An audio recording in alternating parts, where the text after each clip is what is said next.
It's a beautiful good morning as we are watching one of the best, or maybe the biggest tournaments that we have, and one of the biggest tournaments that we have around the world. That's the AFCON, and we are seeing some exciting results over there as we saw one of the biggest games yesterday that was played, that was Cameroon against Senegal, where we saw Senegal managing to beat Cameroon. But anyway, this is Off the Pitch, the show that comes your way every Saturday here on Camnet TV at 9:30 hours, and I'm your host Amos, aka Amore, and I'm not alone on set to help me analyze some of the games that have been played at the AFCON is one Augustine. Augustine, welcome to the show.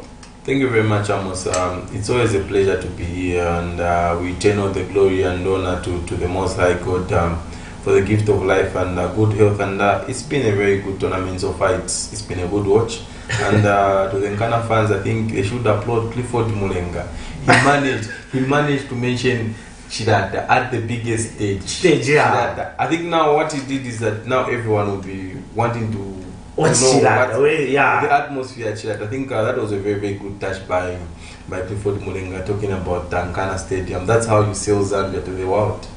Anyway, those are some of the things that we were not expecting, and our very own Clifford Mulenga is making us proud by doing the commentary over there. But anyway, all in all, I think for now, Augustine, we want to be, maybe let's just take a short break as we get back and look at, or maybe discuss some of the highlights that have been taking place at the AFCON.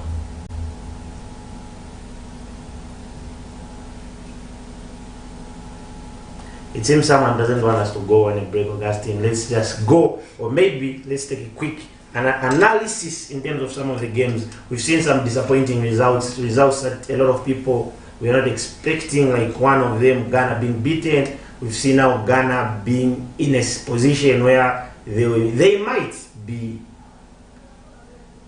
ejected from the tournament. Yeah, I think the Africa Cup of Nations, it's probably, to me, it's from the World Cup. It's the next big tournament because it has got a lot of surprises, and the brand of football, I think it has really improved. And I think we need to give credit to Cote d'Ivoire for hosting such a big tournament. You could see that the infrastructure is actually on point, because I was wondering, with the standards that Cameroon raised from the previous tournament, was any team going to match those standards? And you could see that I think Cote d'Ivoire have done very, very good in terms of infrastructure. They've built probably the very, very good stadiums for this big showpiece, and you could see that the football itself, it has really improved technically, tactically. I think there is a lot of improvement in terms of African football.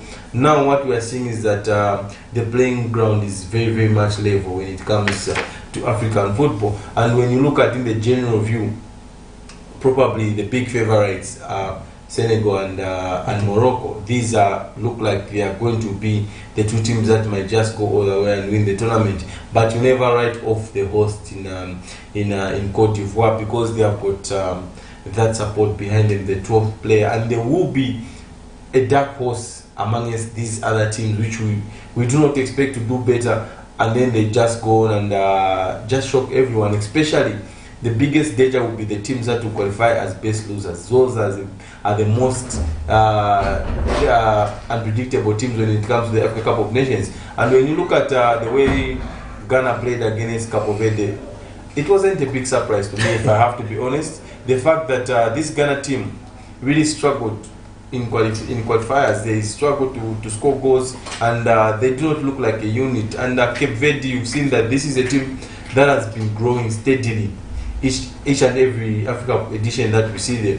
What they did is that the 25 players that they picked for this Africa Cup of Nations, they got 25 players from 25 different clubs. They never got from one club, maybe two players, 25 players coming from 25 different clubs. So you could see that it's very, very difficult to try and blend these guys together because they're coming from different styles of play. They're coming from different environments, and they only picked one local player, Cape Verde, and you could see that they have slowly but surely becoming a force in terms of African football. It was a very good first round of games. We have 27 goals that were scored. At least we are seeing goals compared to the previous AFCONs where we struggled to have goals in the first round because a lot of teams were very, very cautious. And what we've seen is that from most of the coaches, their picture is that whenever we manage to get to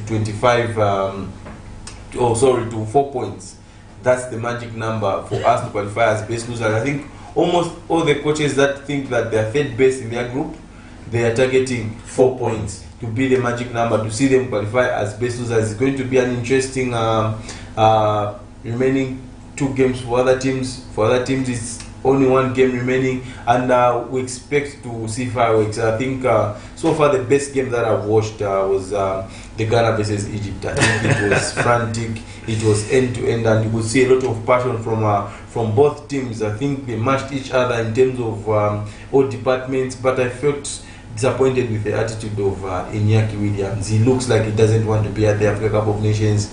Very, very poor attitude, his application, his body language. Just the giving away. And he immediately costed Ghana in that encounter. And you could see that there are players in this tournament that have come and they are carrying the hopes of their teams on their shoulder. Look at the young Muhammad Kudus, his performance. Muhammad Kudus preferred to be playing on the right side of attack, but you could see that he was being played as number 10. They want him to be the guy that will create and score goals because Ghana do not have a lot of goal scorers. You can see Semenya, who is leading the line. He's very, very good in terms of order play.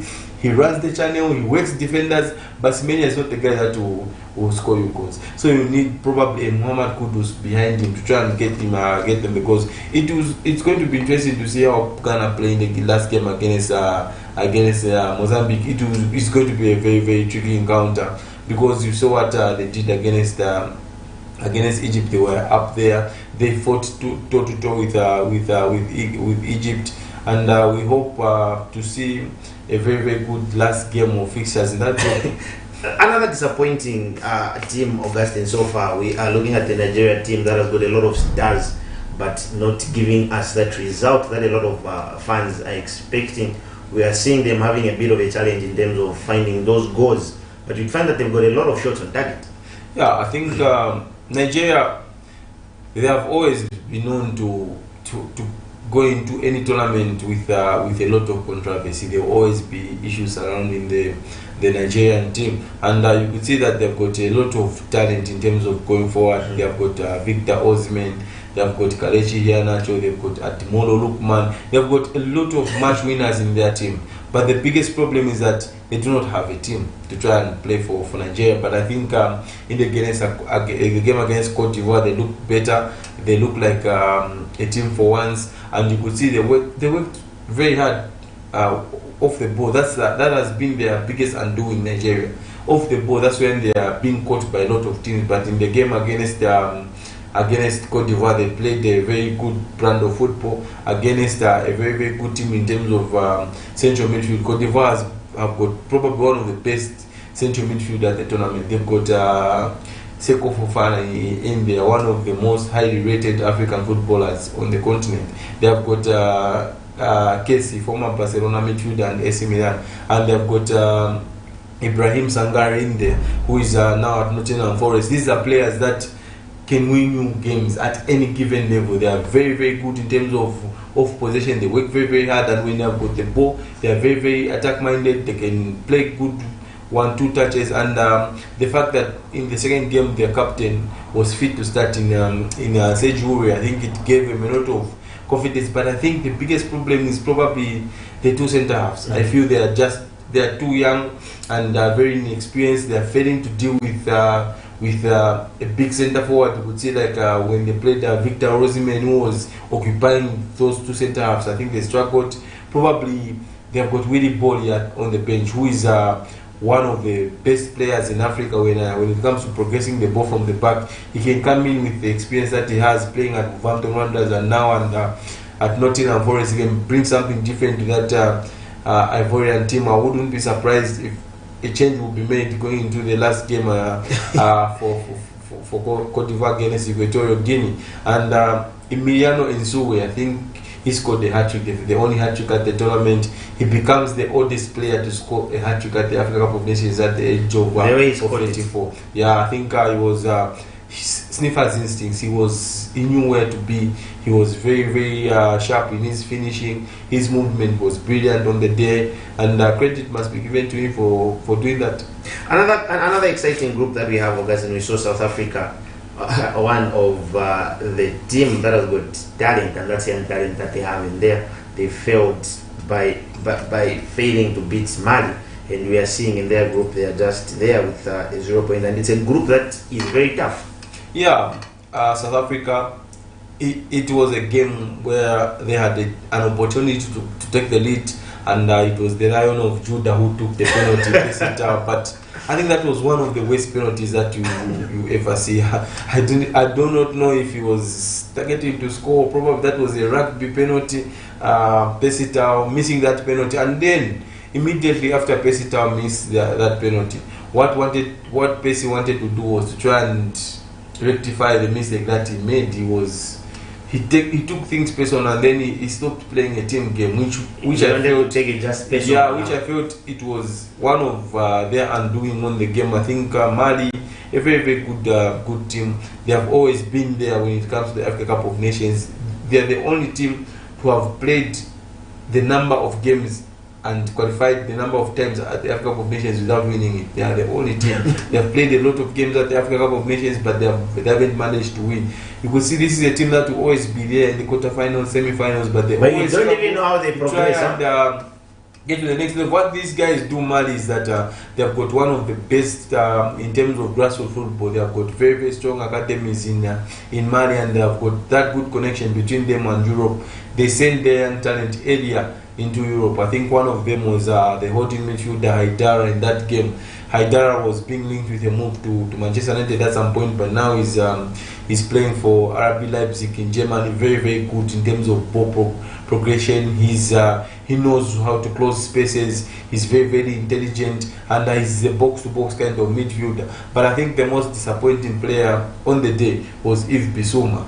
Probably it was because the way Mali had set up. They had set up in a way where if Bissouma was tasked to play a bit higher up the field, to try and play closer to the centre forward, probably as a 10. I've seen this with a lot of teams when you have got that quality midfielder who is very good on the ball.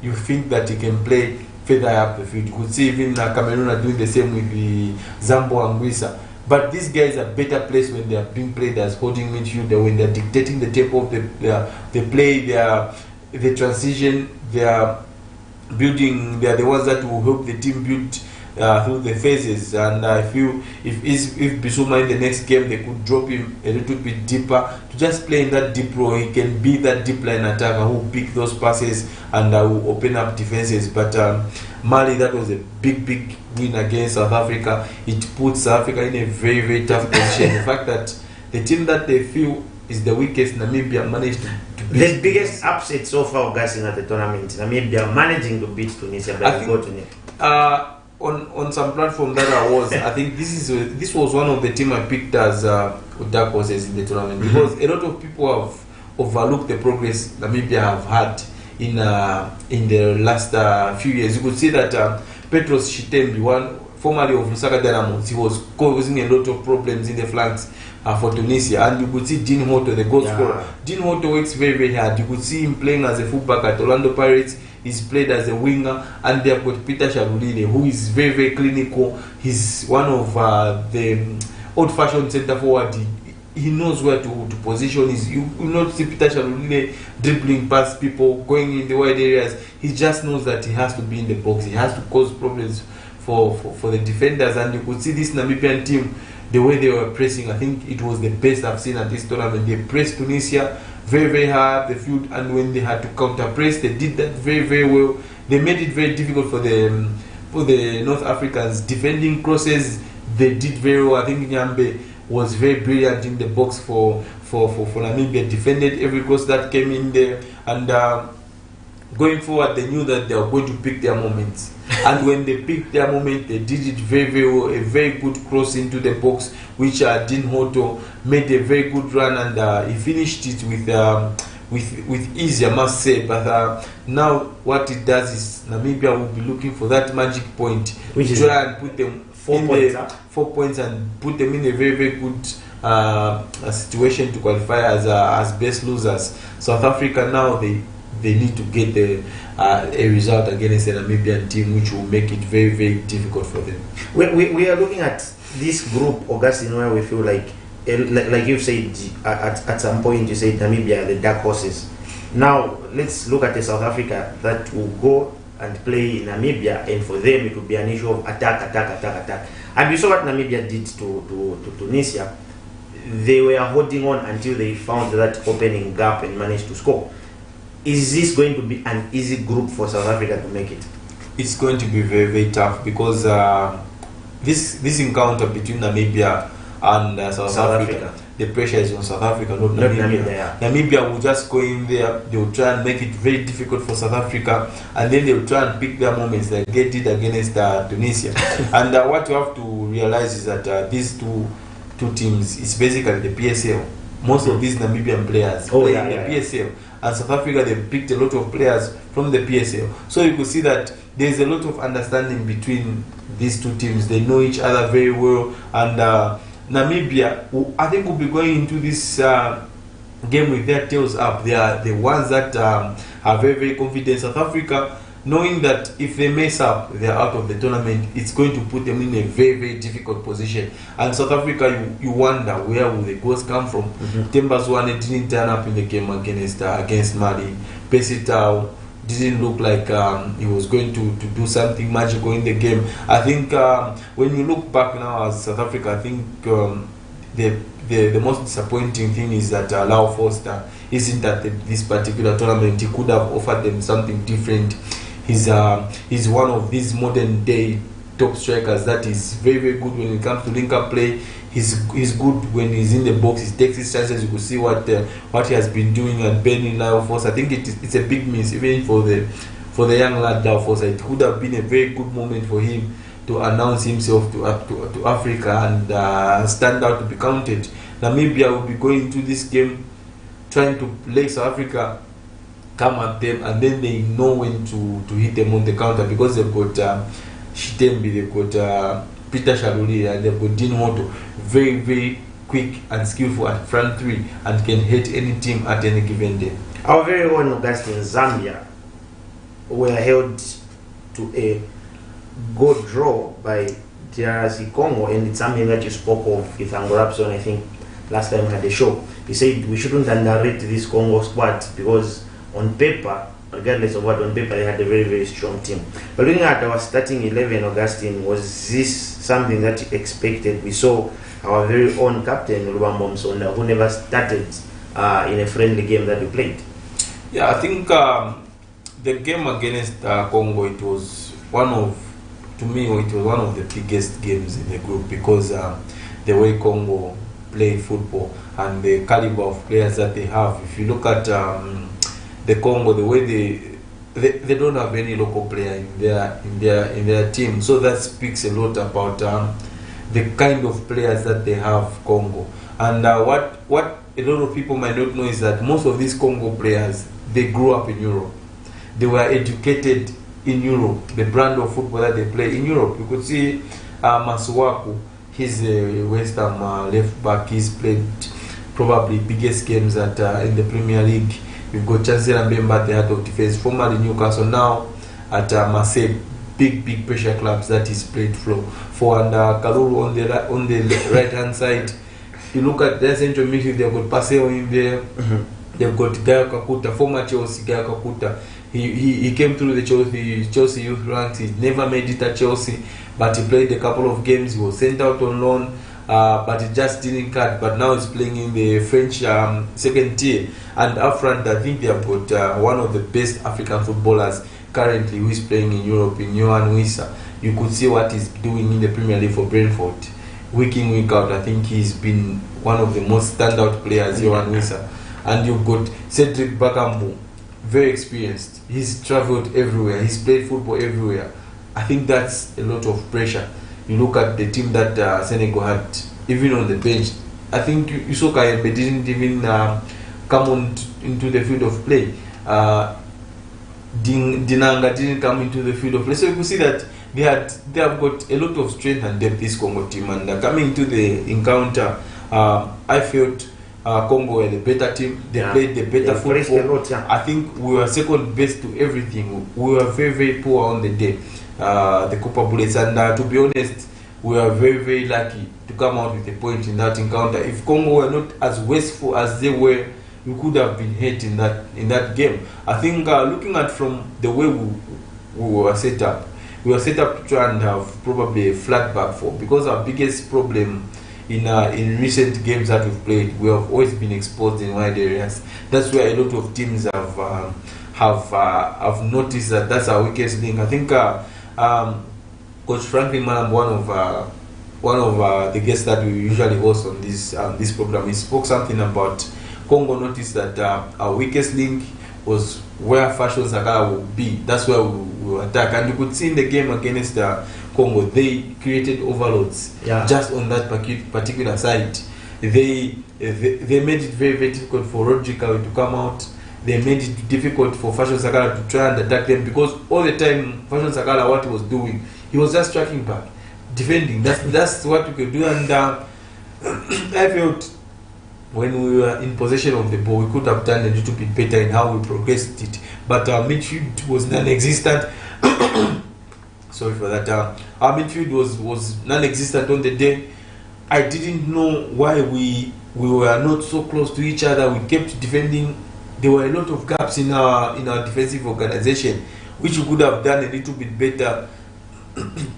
Why did we start with Luambo on the right? I think the reason was to try and cover Tandimwape. That was one reason why the coach probably felt we had to start with Luambo Soda, because he knew that this Congo team is going to attack us in all areas. So Luambo Soda will give you a shift in terms of the defensive side of the game, but going forward, he hasn't been in good form. Luambo Soda. You would want a Lamek Banda to be attacking teams. I think a lot of things have been said about the draw against Congo, but going forward, I must believe you me, that point will prove to be very, very vital. It will prove to be very, very vital. Yes, it might not look good on that particular day, but I was happy with the point that after 90 minutes, because looking at the pressure that we were on and looking at the games that were coming forward, because if we could have lost to Congo, meaning we had to get points off Morocco and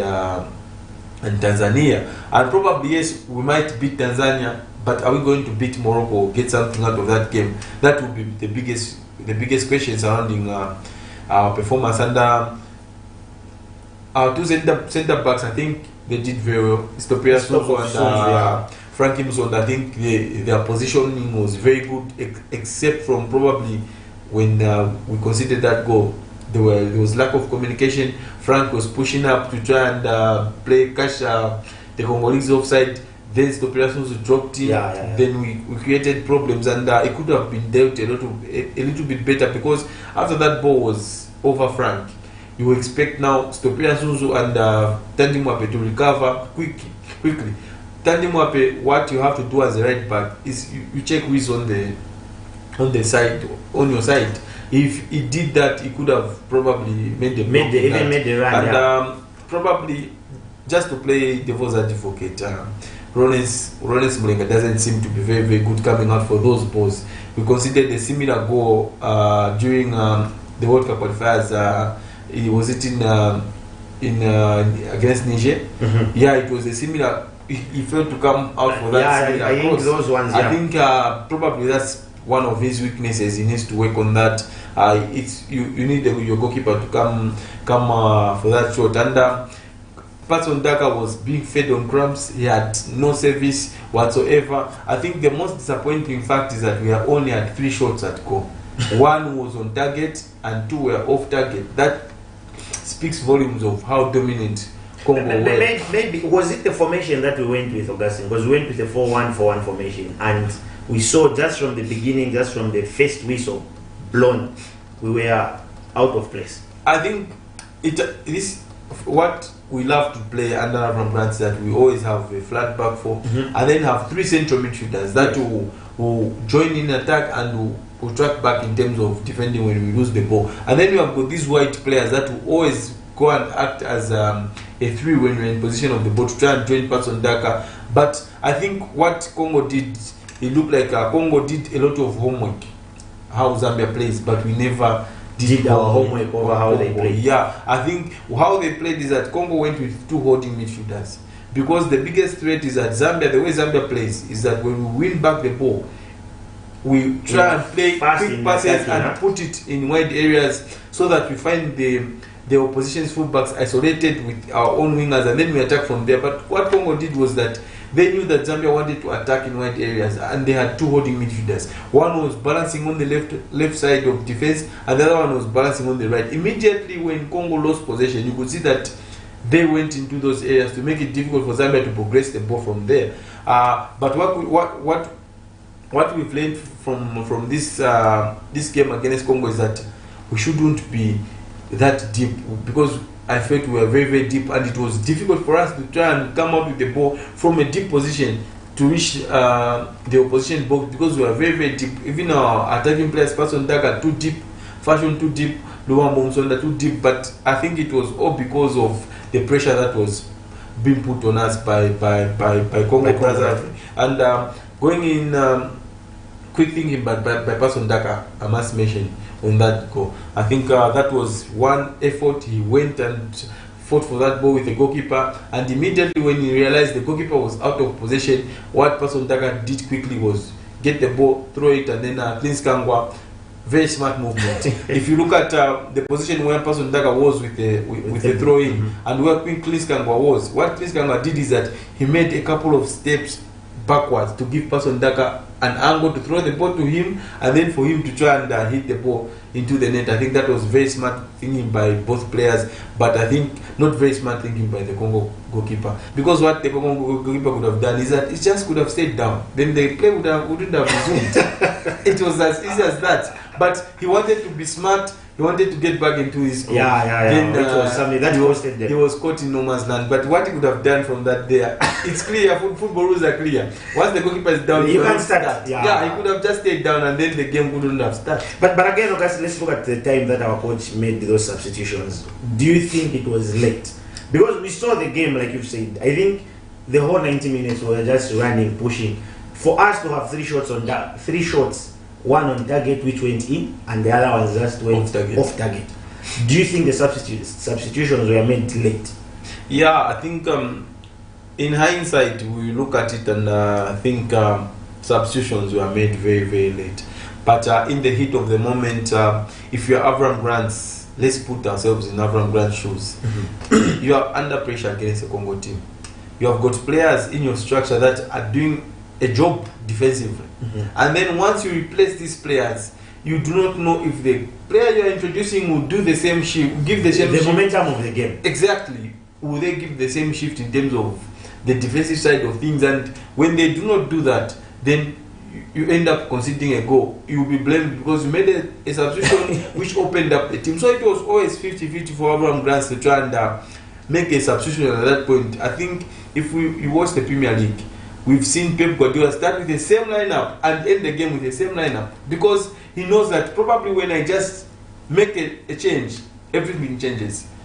So that's the biggest problem. I think you've played football and you could see that there are moments when someone is coming in fresh in the game, but they failed to adapt to the momentum of the game. You get the point. And then a good example, a lot of criticism about Avram Grant and his late substitution. A good example was the Ghana player who was introduced to come and rectify the mistake in Nyakiri, made the same mistake and then costed Ghana and drew that game. You get the point. I think it's always a 50-50 thing. I think the most difficult job is being a coach, because you have to make those tough decisions in the heat of the moment. You are looking at not just at individuals, but you're looking at the interest of the group.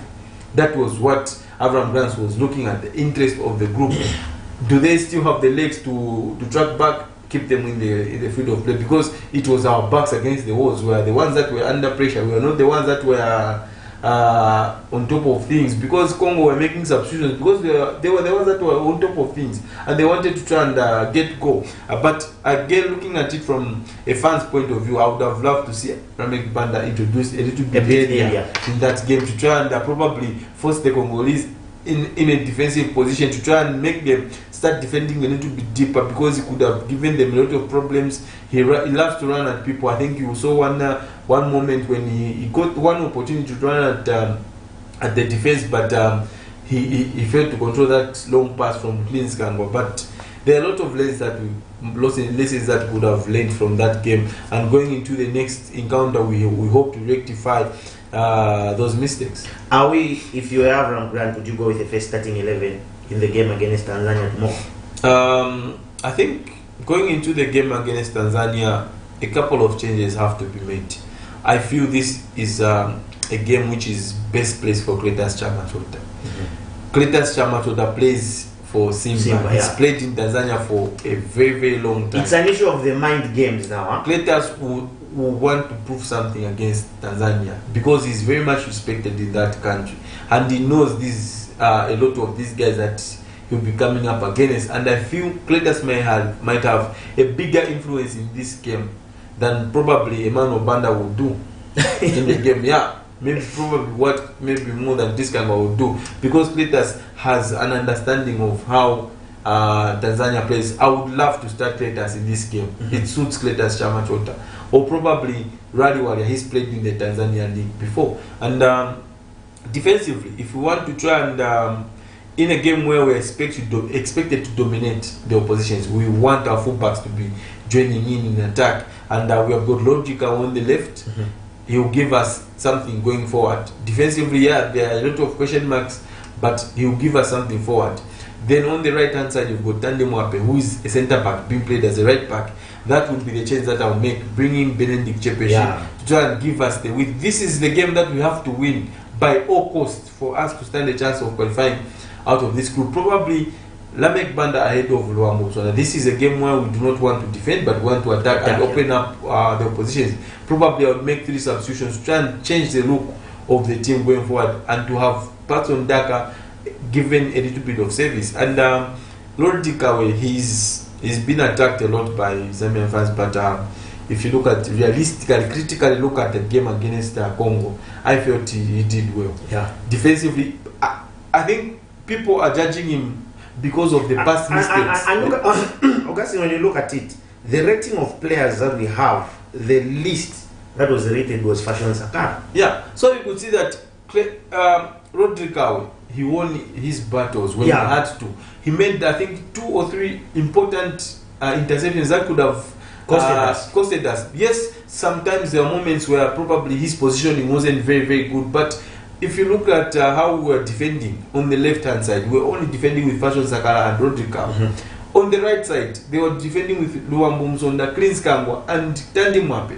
The biggest problem was Emmanuel Banda was sacked inside. He wasn't coming to try and help out on the left side, because that's his job. He's the left-sided midfielder. He needs to come across and help Fashion Sakara and Rodriguez, because that's where Congo were creating overloads. And a lot of people didn't notice, but what was Kelvin Kapombo doing? That's where I was going, Augustine. We cried for this guy to be fit and to be there in the heart of the midfield, but did he perform to his fitness? What Kelvin Kapombo did was what we call safe football. That was one of the most safe and smart football. What Kapombo did was, after 90 minutes, you never know whether he played well or he played bad. That's what he did. Because in a game where he was in the shadows and short. In a game whereby he was only seeing when we're in possession of the ball, and then he's just making 5-yard passes, short passes, Tofida Sunzu, flanking. But open up the front in front of you. What was doing is that there were a lot of interceptions that you expect your holding midfielder to be making. I never saw Kelvin Kapombo make any foul in that game. If you are under pressure, Amos, believe you me, if you are under pressure, your holding midfielder needs to be making fouls. To just just remind the opposition that not even a card. Huh? No aggression, no card, no. I think that was. It wasn't a waste performance, but it was a smart performance whereby it wasn't helping the team because there are a lot of instances where Franklin and Lusunzu made a lot of interceptions. They should be holding midfielder to help them out, making those interceptions. Not and did he even make any interception in that game? No. I do not remember. So that's I think Kapumbu could improve in the next game and help us in our defensive organization. He's a good player and he looked good in possession, but off the ball he didn't do enough because he was what he was doing was just pointing to his teams where to go and mark, and he was just safe in that game. Earlier Augustine, he said you can make 3 changes for this team that started the first game against Congo going into the Tanzania game, and you spoke of maybe you'd start Benedict Chepeshi where Tandimape was, and Luamom Sonda maybe you'd replace him with Lamek Banda. The other one you didn't mention, you would prefer maybe we start Cletus Chama in this game.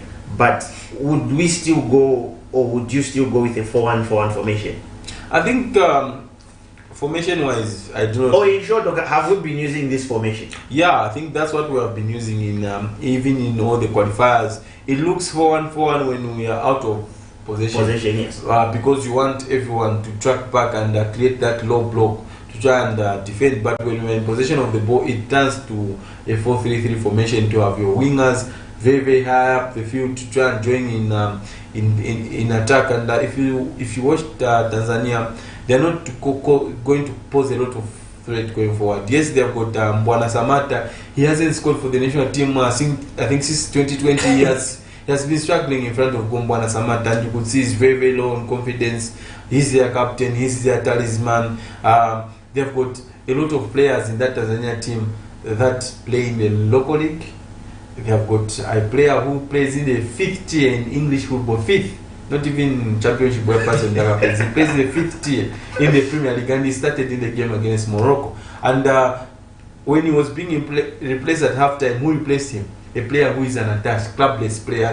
Was the player who was replacing him. So you could see that this Tanzania team, they do not have a lot of strength and depth. And the fact that their coach has just been banned, he won't be on the bench against Zambia. After the comments made after the Morocco game, this coach, I think he's been known to be very, very controversial. He first called CAF, the entire CAF as mafias. They are mafias. He was warned about that. He talked about how Nigeria uses juju when they played Nigeria. It's very controversial. Nigeria, it's a team that uses juju, and now after being beaten clean by Morocco 3-0. A clean beating, he goes and says Morocco control CAF, which has now made CAF to say enough is enough, huh? 8 games punishment for the Morocco for the Tanzanian coach, and you see now Tanzania have made a decision to just part ways with him. That's how bad it is. So you could see that we are going to play a team that's very, very disorganized, that's going through a lot of problems, and we need to capitalize from that. We need to be very brave. We need to play on the front foot. We need to dictate the tempo of the game. Come on, we are the Copper Bullets. We cannot fail to beat Tanzania. We are looking at a malfunction of Tanzania that we are going to play, but should the underrating be there? They might cause an upset. Yeah, that's something that we need to have back of our heads. This is a Tanzania team. Yes, there are a lot of issues surrounding them. Even when the national team was being selected, there were a lot of politics, because you know the power of Simba, Yanga, and Azam in Tanzania is very, very good. Yeah. So the influence was on selection. There are a lot of problems in terms of selecting the final squad, because most of these teams wanted more of their players to be part of the team. And what we are going to face tomorrow, their entire back four has got 3 local players, 1 from Simba and 2 from Yanga. So you understand that they have got an understanding, especially on the left side of their centre backs. The left back and the centre back are all from Yanga. So we are going to face a team which is low on confidence after being beaten 3 against Morocco. They were very, very physical in the game against Morocco. They made a lot of fouls. We need to capitalize on set plays. We could do better, like unlike we did against Congo, when we had 0 corners. we could do better in this encounter because we've got big lads like Stopera Sonzo and Frankie Musonda who are very, very good and strong in the air. Yes, they will pose a threat Tanzania, but what we need to do is that we shouldn't allow Tanzania to score the first goal, which will be very, very difficult for us to try and come back and win that encounter. What we need to do is that we need to start like a house on fire. The same way Congo started against us, on the front foot, attacking them, pinning them in their own half, and then taking our chances when they come. I believe if we create one or two chances for Patson Daka, he will manage to find the back of the net. Morocco facing Congo, Augustine, that will be the first game tomorrow. And we are in the same group. We are looking at Morocco that maybe are looking at picking all maximum points in this group. Can we see Congo causing a disappointing to a Morocco strategy? It's going to be very, very tough. It's one of those games that are always a bit unpredictable because what we get is that Morocco, they love to dominate the ball. They want to get their midfielders in Sofiane Amrabat and Unahi on the ball, dictating the tempo. Then they create chances for Onaziri. He missed a lot of chances against a Tanzania team. He had about 2-3 good chances before he managed to find the back of the net. I think what Congo will need to do is that they need to close Akram. Akraf Hakim, maybe on the right. He caused a lot of upset against Tanzania. He causes a lot of problems because he's got the pace. He's one of the quickest wing backs in world football, and the understanding between him and Ziyech. What they do in Morocco is that they want Hakimi to go as high as he can to allow Ziyech to drift inside and become that number 10. And then now, whenever they want to bounce the ball off the top man El Naziri, they've got a lot of players just behind him to receive and make those passes. I think that's the biggest problem that Congo are going to face, and the presence of El Naziri in the box, he's the strongest lad you ever find. He will win probably every aerial tussle that is going to come his way. Chancellor Mbemba will have his way cut out, but you could see that this Congo team are a very, very brave team. They are quick, especially their forward players in Yohan Wissa and Cedric Bakambu. Looking at the Morocco centre backs in Aged and Roman Saiz, they are not the quickest.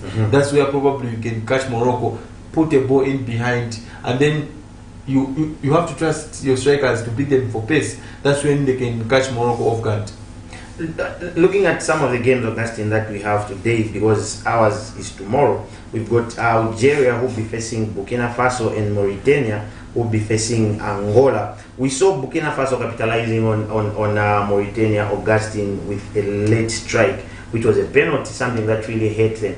But we saw how tough the game was and how entertaining the game was. But looking at Algeria, something that we didn't see coming, and they'll be facing Burkina Faso today.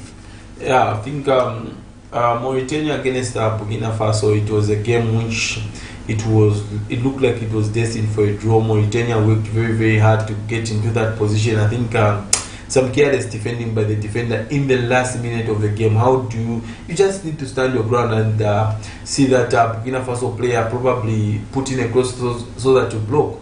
But he went and made that tackle which cost them, and Bertrand Traoré from the bench, skipper of the side, he converted from the spot, and it has put Burkina Faso in the driving seat in that group. And they're coming up against an Algeria team which showed us the good, the bad, and the ugly in one game against Angola. The first 45 minutes they played against Angola was the best 45 minutes you ever see a side play at the Africa Cup of Nations. They dominated. You could see Bahadat Bunaja was always a constant threat for that Angola team. Belari, I think Belari was one of the most intelligent when he was cutting inside. He made it very, very difficult for Angola. Immediately Angola realized that the back five they started with, it wasn't helping. Then they made those substitutions, and then they brought Mabululu. I think it was, for me, it was a big surprise how they started Mabululu on the bench and went with their most creative and intelligent wingers in Zito Ruvumbo and Gelson as their main, Gelson Dalala as their two strikers. You cannot get the best out of. It's more like we go with Fashion Sakala and Lamek Banda as two center forwards. They do not love to play with back to goal. They do not love to be smashed by defenders. They want to be running at people. I think that was a big mistake. I think Goncalves, he was very, very smart to realize that it was a mistake that he made. He brought in Mabululu and took Gelson and Zito Luvumbo in wide areas, and then you saw a different second half from Angola. You could see even Freddy, their captain, was now getting a lot of joy getting into that box, started creating problems for Algeria, and Mabululu eventually won them the penalty and scored from the penalty spot, and it gave them a lot of hope now going into the game against Mauritania. They know that a win will put them closer to that qualifying position, because the most difficult game they played is out of the way. It was against Algeria, but against these two oppositions, Angola will back themselves to try and go toe-to-toe with them. We are looking at another game, Augustine, that will be played. That's the last game. That's Tunisia versus Mali, an exciting game that we'll have here. Looking at where these two teams stand, we've got Tunisia, who is with 0 points, and Mali, who is top of the group with 3 points. Mali, I do expect Mali to probably get something out of Tunisia. Tunisia, they do not look like the Tunisia we used to see in previous AFCONs. And one thing that I've noticed between these teams like Tunisia, Algeria, they really struggle towards the end of the game. They do not have the endurance. It's probably... Is it because of the heat? Yeah, North Africans are not used when it comes to playing in such conditions. It's very, very difficult for them. So, if you can manage to hold them up to probably 70th minute, and then you start now piling pressure, they'll crack. We've seen in Algeria it was the same.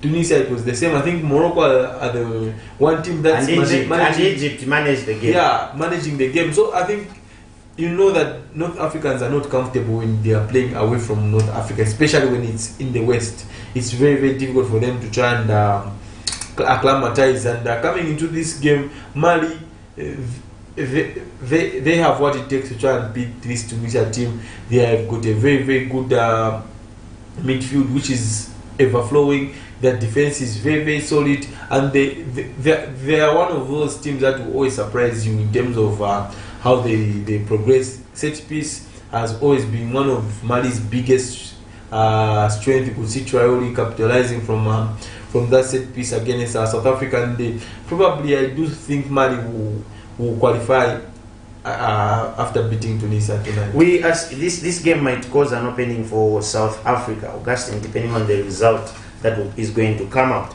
But let's look at the other aspects that we are not trying to look at. We saw a lot of things being spoken of, and maybe you would have a different view. We saw a lot of people on social media saying there's always a cooling break, which was never given in the game between Zambia and Congo. I think it's always that probably the referee's discretion is the one who is making those decisions. I've seen a number of games that haven't had a cooling break, especially the games that are being played at 22 hours, which is 20 hours there. Yeah. At least it's not as hot as it is when they are playing at 17 and 19. So probably that's the reason that they could give. South Africa against Namibia, it's a Kosafa game. This is a derby. This is a pure derby that we are getting, and I wouldn't be surprised if Namibia managed to pull a shock against this South Africa team. They look in 6s and 7s. I think a lot of controversy with their coach Hugo Bruce. He has always made comments that have got him in big trouble with the South African public. And I think one thing that I respect from Hugo Bruce and what I give credit is that when he came to South Africa, he didn't know much about South Africa. He didn't know much about the Africa Cup of Nations. He just thought he's just coming here and just winning games, silverware. Yeah. But he said that you could see that the passion is different. The people, there is a lot of passion when it comes to African football, and people here love to see good football. They just don't want you to be winning football games. They love to see good football, and he's noticed that he's trying to try and mash these things together and get the result, but you could see that it's not easy for him. I think one controversial decision that he made was to leave out Themba Zwane. Themba Zwane wasn't part of the South Africa team going into the Africa Cup of Nations. He was completely left out. Then last minute, they caught in Tembazwane. And the guy that wasn't in your plans, he's the guy that you start in your first game against Tunisia. Okay, so we've seen the VAR coming into usage, and it's the first time that we're using it at the AFCON, the biggest tournament. And so far, we've seen decisions being made out of the VAR. We saw the game that was played, that was Cape Verde versus Mozambique, where they managed to check the VAR and it wasn't given as a penalty. We saw the game Burkina Faso versus Mauritania. They had to go and use the VAR. Any controversies that you've seen so far with the VAR usage? Currently, no. I think the VAR has done its job very well. I think even Zambia benefited from VAR because from where I was sitting watching the game against Congo, immediately Tandy Mwape went to the floor. I was confident yes.